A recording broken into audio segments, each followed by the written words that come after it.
అరే బాబుగాడేరా ఆడు ఇంకా రాలేదా? ఆడు పచ్చి బాలంతా కట్టి అధ్వానం చేస్తాడు ఏమరా. ఎత్తుకుంటూ ఆగడు దించుతాడు వాడు అన్నట్టు. ఇది వచ్చిందంటే ఆగనే ఆగడు, ఎగురుతాం చేస్తాడు. ఫోన్ చేయ అన్న ఒకసారి అత్తండి రాడా మరి. ఆడు మోకం మీద కలిసినాక ఎగదెంగినా ఎగదెంగుతారా. మాటకు మాత్రం పూట గతలేదు అన్నట్టు చేస్తాడు ఆడు. హలో బాబారే నీకు పిల్లవా పోరాగా ఇంటికాడ అత్త కాదా? పుట్ల గిట్ల అడుగుతున్నావు పోరాదండి పని అంటే వెళ్ళనే వెళ్ళావు ఇంట్లోకెళ్ళి. మీ ఇంట్లో పని అయితే గిట్లనే చేస్తావారా నువ్వు? ఏ అత్తున్నాను అత్తున్నావు అచ్చదా కూర్చోదానే. దాదా తొందర రెడీ ఉన్నావు, ఇక్కడ బండి కూడా వచ్చింది. అరే ఇద్దరికి ఒక సాల్ రా. ఇన్నరా సైజ్ కాయ అంటే దింపాలి, చిన్నకాయ ముట్టులు లేదు. సత్తులు చెట్టు మీద పెట్టు, సీమలు పడతాయి మళ్ళా.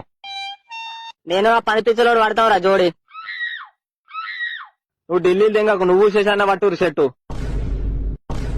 ఏ నువ్వేం చేస్తావే ఇక మంచిగా కాయలు లేని సాలు చూసి పడతావు దెంగ పని దొంగలని. ఎంగ సాత కాదే దెంగ సాత కాయ ఎట్లా మరి? శశాన్నతో ఉండరా నువ్వు ఒర్రేయకు మళ్ళా మనిషిని. బక్కె పిచ్చలు బరం అన్నట్టు అన్న చెట్లు ఎక్కడు మన్న ఎక్కడు నన్నే జావ దెంగుతాడు మళ్ళా. నువ్వు ఉండు శశాన్నతో, నేను చోటుగాడు పడతాం.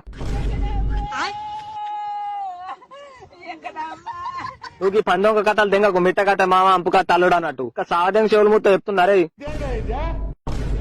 అయిపోయింది దాని ద్వారా మీ ఇద్దరు నూకులాట. నేను మాట్లాడన్నా? ఏ నువ్వు ఆగనా, నీకు ఆకు తెలియదు పూకు తెలియదు. అమ్మతోడు అన్న అంత మాట అంటావారా? అన్న నేనైతే వరకు జావ దెంగుతుంటే తెలుసా. నేనైతే వట్టకాయలు విసిగి జావ దింగుతుంటున్నా. ఇంత మాట అంటాడు అన్న నిన్ను? అన్న ఇజ్జతిగా సవాలన్న, నిన్నంత మాట అంటాడు అన్నాడు. ఇలా పంచాయతీ దిగాలే మనం కాయలు దింపాలి ఏమంటావు? ఏ నిజమన్నా నువ్వేంది నీరేం చేయండి? నువ్వు పెట్టే కథలు దెంగకూరు కానీ నేను బాబుగాడు ఒకసారి పడతాం, మీరు ఒకటి పట్టు. అన్న అది కాదన్న, నేను అట్లా లేదు. ఏ అంతే అన్న అంతే, పారా పారా పంచాయతీ పారాడు. దొరుకుతారా నాకు? నువ్వు దొరుకుతావు పీకినవి పిల్లి ఆతలు ముందు కాయలైతే తెంపుకోరా.